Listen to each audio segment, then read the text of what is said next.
தென்மதுரை வீரனுக்கு என்னுடைய மாமனுக்கு தேக்குமர தேகமடி அம்மா அம்மா.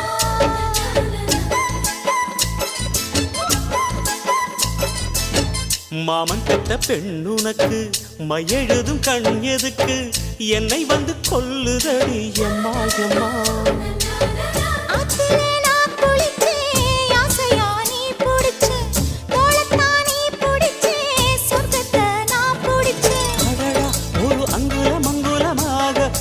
ஆசையில் முத்தங்கள் போட அதை என்னன்னு சொல்லுவேன் எப்படி சொல்லுவேன் நானே.